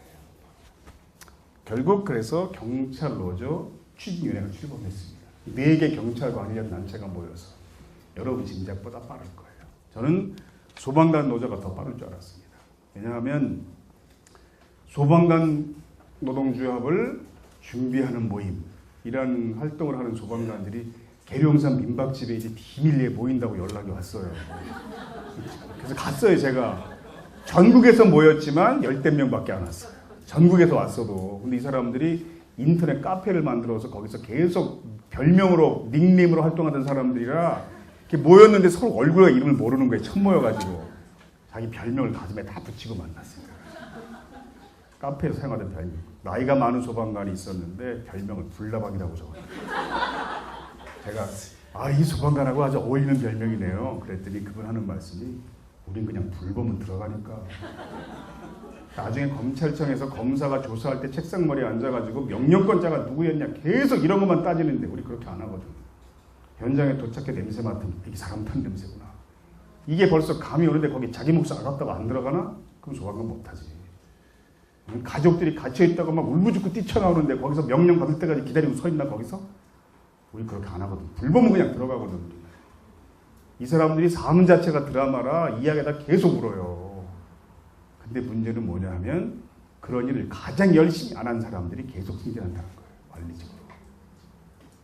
여러분 화재 현장에 도착해서 보면 맨 앞에서 소방호스 끄트머리를 쥐고 불 속에 들어가는 소방관이 있습니다. 이걸 관창수라고 불러요. 가장 실력 있는 소방관만이 그걸 할 수 있어요. 이 물살이 얼마나 센지 사람 몸이 날아갈 정도인데 그걸 화점에 정확하게 되는 건 정말 실력 있는 소방관이 할 수 있는 거랍니다. 관창수라고 부릅니다. 그런데 이런 일을 안 한 사람들이 계속 승진한다는 겁니다. 그래서 한 번은 서울의 한 소방청장이 부임 인사를 하는데 그러더라는 겁니다. 요즘 빨갱이 사상에 물이 들어서 무슨 소방관 노동조합을 만들겠다고 설치는 소방관들이 있는데 절대 그런 사람 가까이 하지 마시고 그러더라는 겁니다. 그래가지고 나이 많은 소방관, 불나방이라고 붙어서 소방관이 자기도 모르게 벌떡 일어났대요. 그날. 우리 아주 끝까지 한번 해봅시다. 우리. 당신 불 한 번 제대로 꺼본 적 있어? 관창사 한번 해본 적 있어 당신? 그리고 토싹 앉았대요. 내가 왜 이랬을까 내가 막 이런 생각. 참지 못하고 말은 했는데 걱정이 된 거지 이제. 그래가지고 석 달 동안 4번 인사이동 당했대요. 다행히 파면은 안 당했대요. 워낙 다른 후배가 많아가지고. 아휴. 그런데 이제 공무원 노조가 만들어지는 과정을 보면요. 공무원 노조를 불법 상태에서 만들었어요. 전국에 좀 많이. 구청, 군청에.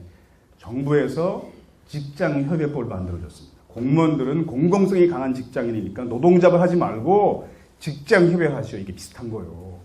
대책회의가 열린 거 어떻게 할 거냐 이거. 활동가들이 모여서 밤새 토론하고 어떤 결론을 냈냐 하면 불법 상태의 노조를 설립할 역량이 있는 곳은 계속 불법 노조로 그냥 설립을 하고 이게 안 되면 합법적인 직장 협의를 만들자.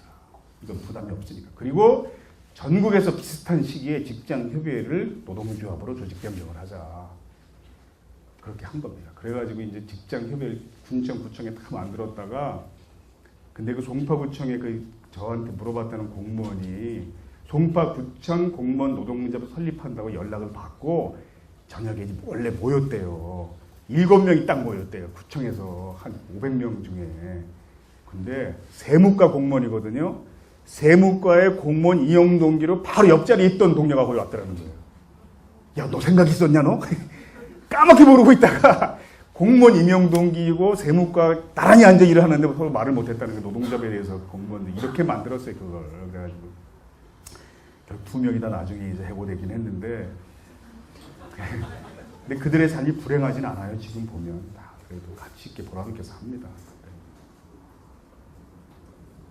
그러니까 직장협의회를 만들었다가 이게 이제 민주노총의 활동가들이 다 결합을 해서 전국의 직장협의회가 거의 동시에 노동조합으로 바뀐 겁니다. 할 수 없이 그러니까 정부에서 공무원 노동조합법을 만든 거예요. 국회에서 통과시킨 겁니다. 이미 다 현실적으로 실질적으로 만들어졌으니까 실제로 존재하니까.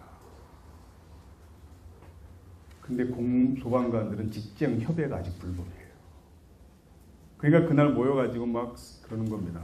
어차피 불법인데 바로 그냥 노조로 갑시다. 막 이러니까 나이 많은 소방관들이 말리더라고요. 그럼 너무 피해가 커진다. 우리는 당해도 너희는 남아야지. 제가 보고 있다가 역시 불을 다루는 사람들이 성격이 화끈하네요. 그랬더니 한 분이 우린 불만 다루는 게 아닙니다. 우린 물도 다룹니다. 물불을 안 가리는 게 소방관이야. 그랬는데 어떤 일이 벌어졌냐 하면 소방관들은 24시간 맞교대합니다.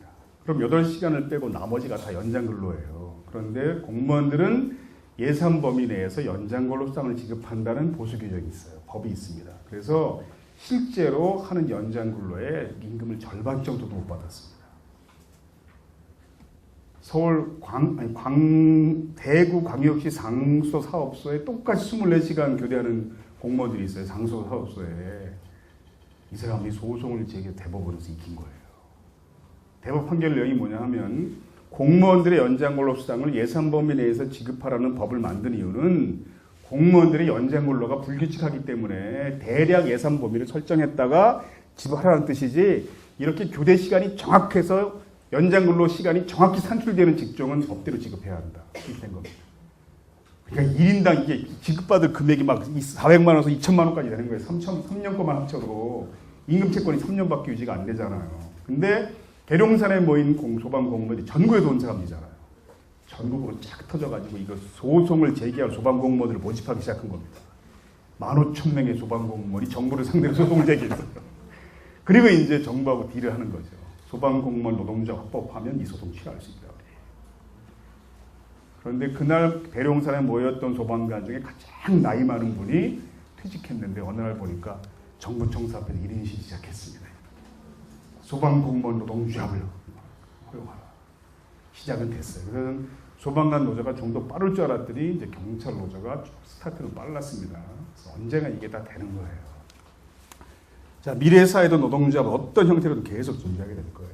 그러니까 혹시 여러분들이 유니언을 만들려고 하는데 결국 이게 법적으로는 노동조합이에요. 유니언이.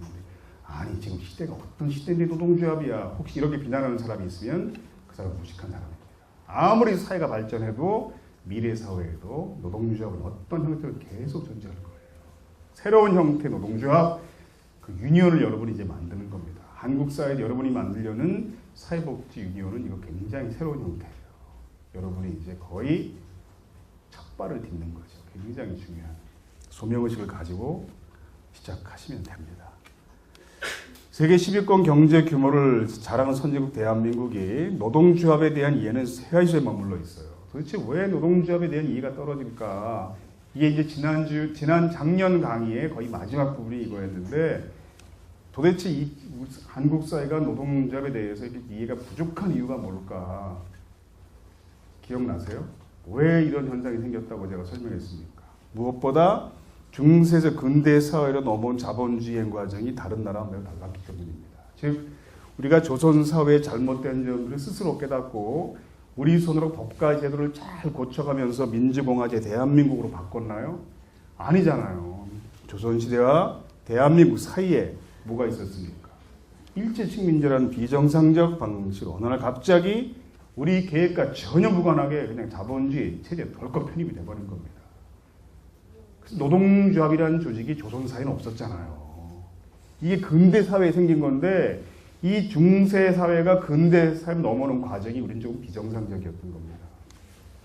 근대 민주공화제 국가에 필요한 사회의식이 형성되는 과정이 역사 속에 없었던 거죠. 그러니까 본래는 이 두 계급이 막 치열하게 논쟁을 벌이고 싸우면서 인간은 평등합니다.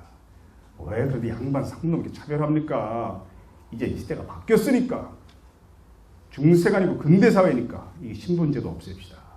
이런 요구가 제기되면 수백 년 세월 동안 신분제도의 이익을 이뤘던 기득권 세력, 양반 계급은 가만히 앉아가지고 네 말이 옳다. 그리고 자기 특권을 다 내줬겠습니까? 결코 아니죠. 그 특권을 좀 더 지키기 위해서 온갖 저항과 방해와 탄압을 했을 겁니다. 즉 작은 제도부터 큰 제도까지 사회 제도가 새롭게 바뀔 때마다 사회를 구성하는 세력들이 막 치열한 논쟁을 벌이고 깨닫는 과정이 전혀 없이 어느 날 갑자기 일본이 들어와서 하루아침에 그냥 중세 사회를 해체해버린 겁니다. 추노란 드라마가 있었습니다. 곽정한 감독이 만들어낸 참 특이한 사람입니다. 드라마도 저널리즘입니다. 이런 주장하는 사람이에요. 드라마도 언론입니다. 감독이 스스로 선정한 이 드라마를 상징하는 가장 중요한 캐릭터가 누구였을까요? 가운데 있는 주인공이 아니라 왼쪽 끝에 업복이었습니다. 양반을 암살하는 그런 역할이잖아요.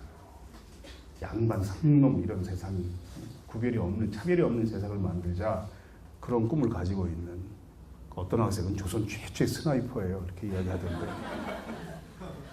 이 드라마 맨 마지막 회 중에 이제 한 장면을 잠깐 보겠습니다. 초복이라는 이제 노비 친구인데 이렇게 이제 친하게 지내요. 초복이가 먼저 죽어요. 근데 마지막 회에 짧은 장면만 잠깐 볼게요.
예, 드라마 하나 다 본 겁니다 이제.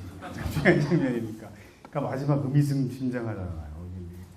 주먹을 꽉 쥔 노비가 서로 눈빛을 교환하는. 그러니까 다른 나라들은 이런 과정을 거쳐서 사회 체제를 바꿨어요. 직접 자기들 손으로. 근데 우리 조선 왕조가 어떻게 무너졌습니까? 그 농민군이 막 고부 가나를 치고 우금치를 넘어서 한양까지 진격을 해서 성벽을 사이 놓고 관군과 일진일체 거듭하다가 임금을 끌어내린 게 아니잖아요. 일본이 막 한국에 들어와서 막 한나라의 왕비를 무참히 살해하고 막 조선 왕조가 이렇게 이제 무너져 버린 겁니다. 그래서 이런 식민지라는 과정을 통해서 사회가 바뀌면 컴퓨터가 이제 끝날 시간이 된 걸 알려주느라고 저항을 하네요. 이렇게 안 넘어가는. 짠. 사실 제가 지금 끝낼 시간이 다 됐어요. 왜냐하면 제가 이제 9시 44분 기차를 타고 올라가야 돼서 동정역에서 그래가지고 오래 하라도 못하는데 이런 도덕성이 무너지는 식민지 시대 온갖 모순을 해방과 동시에 극복이 돼요. 즉 식민지라는 상황을 통해서 근대화가 이루어지면 도덕성이 무너집니다. 왜 그렇겠습니까? 동족을 배신한 사람들이 중요한 분야에 다 진출합니다. 그랬다가 이제 해방이 되면서 극복이 되는 건데 우리는 해방에 이어진 분단으로 일제강점기의 모순을 극복할 기회가 상실된 겁니다. 바로 잡으려고 했는데 전쟁이 터진 거죠. 그러니까 전쟁을 이루어 친일파 등 반민족행위자 청산을 포기했을 뿐 아니라 도덕적으로 가장 타락한 식민지 협력설이 권력의 핵심을 계속 장악했고 지금도 사회 중요한 분야에 다 남아 있습니다. 근데 복지 분야에도 그런 사람들이 있어요. 동족을 배신했던 식민지 부역자들이 해방 뒤에도 집권에 성공해 근대화와 경제개발과 언론교육 등 사회 모든 분야의 주축을 계속 담당한 나라가 전 세계 대한민국밖에 없습니다. 눈 씻고 찾아보세요. 저런 현대사가 다른 나라에 있는지 없어요. 그래서 이제 지난번에 설명했죠. 일제로부터 이제 은사 소리를 받는 친일파 후손들은 떵떵거리고 살고 그 분야에 최고의 지에 올랐던 사람들이 다 일제 때 훈장받은 사람들이고 일제 때 군사 경찰을 했던 조선인이 1,700명쯤 됩니다. 그 중에 5,000명이 이승만 정부의 경찰을 했어요. 7,000명 중에 5,000명이. 근데 프랑스는 2차 대전 끝나고 7,000명 이상을 사형 선고하고 750명 정도를 실제 집행해 죽여버렸습니다. 독일도, 폴란드도, 중국도, 일본도 이걸 다 했는데 우리만 이걸 못한 거예요. 오히려 처단돼야 될 사람들이 민족주의자들을 빨갱이로 몰아서 오히려 처단을 해버리는. 이 영화의 공통점이 뭡니까? 개봉할 당시에 엄청 히트한 영화들입니다. 또 다른 공통점이 있죠. 소재가 다 분단이에요. 즉 분단 문제가 사회에 얼마나 밀접한 관계를 맺었냐를 알 수 있습니다. 분단상 한국사회 노동자가 원리 어떤 영향을 미쳤을까요? 집권 세력은 분단상을 통치 수단을 악용함으로써 민주를 훼손하고 노동기본권을 심각하게 침해했습니다. 모든 양심 세력들에게 빨갱이라는 누명을 씌우면 그냥 끝나버리는 인혁당 재건이 사건 재판 모습입니다. 이게 제가 대학교 2학년 때 1975년도에 터진 사건입니다. 72년도에 유신헌법이 만들어졌어요. 제가 73년도에 고3이었습니다. 입시 공부하느라고 유신헌법을 토시지 않은 틀리게 다 외웠어요. 우리 다. 그리고 대학에 74년에 들어갔더니 민청년 사건이 빵 터지면서 100명 이상이 구속이 되는데 거기 고등학교 동아리 선배들이 막 여러 명 들어가 있고 거기서 막 사형 선고, 종신형, 징역 15년씩을 받고 그런 이제 운명적인 학번이죠. 제가 그런 그 다 2학년 때 이 사건이 터졌어요. 여러분처럼 이제 이런 사회활동 하던 사람이 갑자기 사라진 겁니다. 어느 날. 나중에 중앙정법이 잡혀있다는 게 밝혀졌습니다. 재판이 시작됐고 사형 선고를 받았어요. 그런데 사형 선고 받은 사람들이 징역을 오래 삽니다, 보통. 제가 아는 어떤 여성도 정말 천인공노할 죄를 짓긴 했어요. 남편과 시어머니 청부살을 했으니까. 사형 선고 받았는데 한 20년쯤 징역 살다가 집행됐어요. 한국은 지금 17년째 사형 집행이 없습니다. 사형 선고는 가끔 하지만 그래서 국제사회에서 잠재적 또는 실질적 사형 폐지 국가로 분류됩니다. 사형 선고를 받았던 경험이 있는 사람이 대통령하고 나타난 변화입니다. 그런데 박정희 정권은 8명을 사형 판결하고 다음날 새벽에 바로 집행해버린 겁니다. 재판이 끝날 때까지 단 한 번도 가정 면회가 허용이 안 됐습니다. 직계가족도 이런 엄청난 시대였어요, 그때는. 근데 가족들이 비록 사형 판결은 받았지만 재판은 끝났으니까 면회가 되겠지. 다음날 아침에 일찍 교도소에 면회하러 모였다가 이미 집행됐다는 소식을 듣고 거의 실신 상태에 빠진 겁니다. 며칠 뒤에 종로가 기독교 방송 2층 강당에 기도회가 열렸는데 가족들이 와서 두 마디를 못하고 잡혀갔습니다. 인혁당 조작입니다. 이걸 다 못 외치고 끌려가던 모습이 눈에 선해요. 언론이 이걸 보도하지 않는 겁니다. 제 인생의 분기점 있는 사건이 이건데 근데 시신을 가족들이 이때 인도하지 않았습니다. 그 이유는 최근에 밝혀졌어요. 과거사 규명위원회를 통해서. 왜 그랬겠습니까? 고문의 흔적이 너무 심하게 남았으니까 몸에.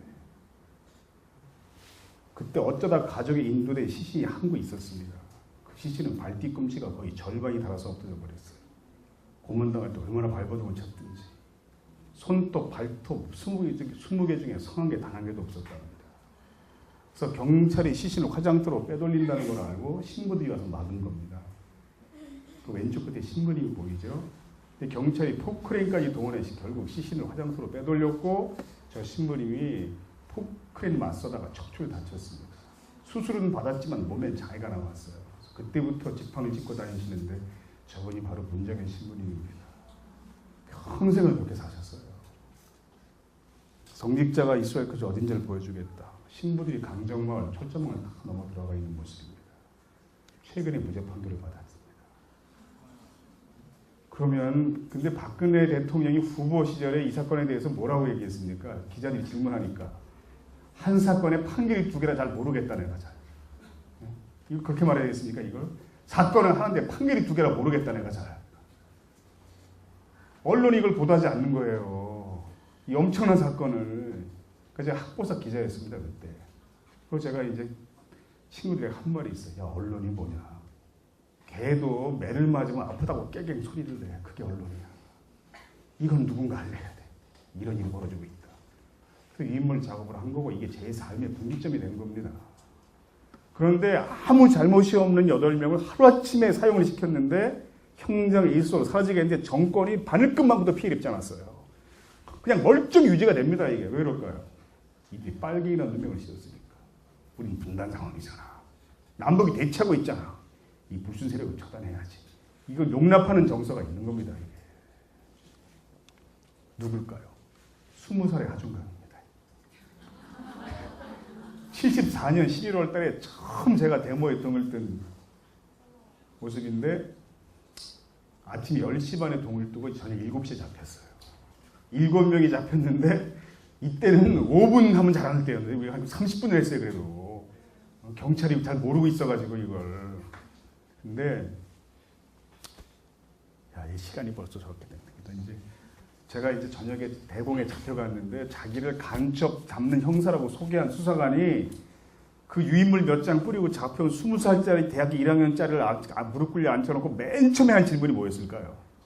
너 언제 북한 갔다 왔어? 이걸 2시간 동안 계속 언제 북한 갔다 왔어? 나중에 다 말하게 돼 있어. 나중엔 이걸 제가 거짓 허위자 밝혔다면 그게 제 그냥 공소사실이 됐을 거예요. 모든 양심 체력에 빨갱이라는 누명을 씌우고 끝나버리는. 근데 이렇게 선배이 닦았던 길이 있기 때문에 여러분이 지금 사회복지 유니언을 쉽게 만들 수 있게 된 거예요. 이런 어려움들이 있기 때문에. 그래서 다른 나라에서 볼 수 없는 이런 성향들이 다 이제 그래 생긴 거고요. 그래서 여러분의 활동을 이론적으로 뒷받침을 할 자가 다른 나라보다 굉장히 부족하다는 겁니다. 근데 오늘 제가 이제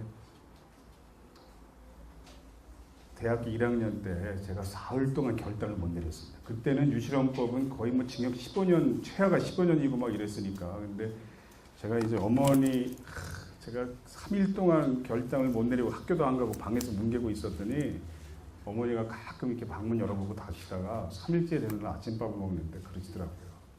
중학교 다니는 딸한테, 제 여동생한테, 야 지금 오빠가 하는 고민을 이 애미는 잘 모른다. 너도 잘 모르겠지. 그렇지만 괴로워하는 오빠 모습 보면서 세상을 바르게 살기 위한 고민을 하고 있구나. 우리 그렇게 이해하자, 가족으로서. 아, 세상을 바르게 사는 게 결코 쉽지 않은 일이구나. 우리 가족으로서 오빠의 모습 보면 그렇게 이해하자. 그런데 엄마가 세상을 바르게 살라고 그동안 가르쳤잖아. 그렇게 가르친 애미로서 이번에 오빠가 어떤 결정을 하든 엄마는 말하지 않기로 했다. 그걸 어머니가 저를 보지 못하고 동생한테 말했어요. 제 여동생한테. 오빠가 어떤 결정하든 나는 말하지 않기로 했다. 근데 제가 놀라운 게 뭐냐면요. 어떻게 평범한 가정주부인 어머니가 아들한테 그렇게 말할 수 있었을까. 저도 아이들을 키웠지만 제가 각오하고 있어요. 우리 아이들이 언제 학생회장도 열심히 살았는데 어느 날 나한테 와가지고 아빠 나 파업 한번 크게 하고 징역 한 2년 가까이 되겠어. 그럼 그래라 그렇게 말해야지. 준비하고 있지만 이제 당해봐야 알죠 그건.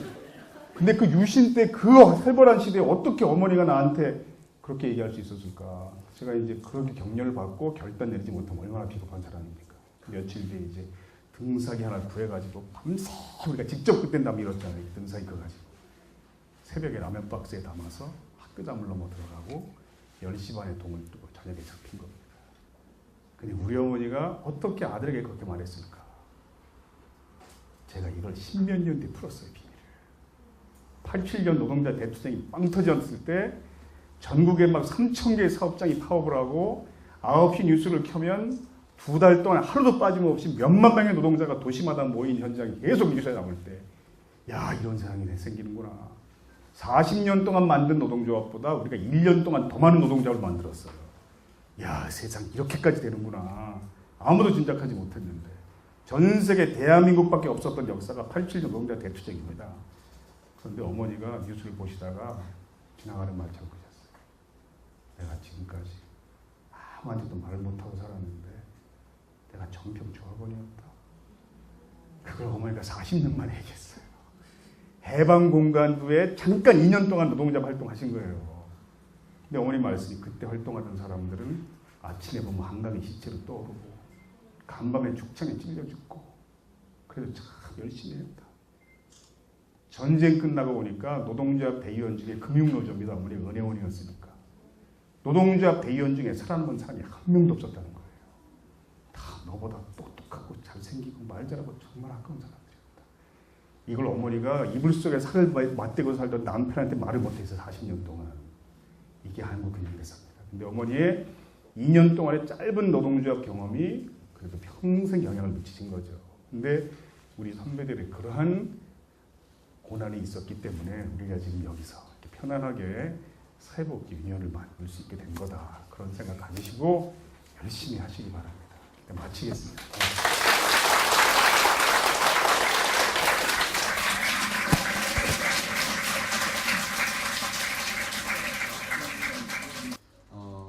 사회복지사가 60만 명이고요. 현장에서 근무하는 공공사회복지사, 공무원 사회복지 공무원이 14,000명, 민간 사회복지사가 6만 명입니다. 약 7만 4천 명이 현장에 있습니다. 그들을 잘 조직해서 사회복지사 노동자들로서의 권익뿐만 아니라 복지 일반의 어떤 공익적 연대 활동을 할 수 있도록 전국적으로 조직해야 되는데요. 지금 전국적으로 저희들이 제안해서 서울이 움직이고 있습니다. 예전에 일강 때 오셨던 오건호 박사 아시죠? 기억나셔요? 오건호 박사가 제가 토론할 때는 사회복지사 솔리데리티 이른바 연대라고 하더니 그제부터 갑자기 사회복지사 유니온을 조직해야 된다 이렇게 전향했습니다. 네, 그래서 그렇게 해서 서울과 광주가 먼저 출발하면 잠자고 있는 모든 사회복지사들이 노무현 대통령 말처럼 깨어있는 시민의 조직된 힘이 필요하듯이 깨어있는 사회복지사들 조직된 힘이 복지국가를 이루는 조직적 기초가 될 것이다 이렇게 생각합니다.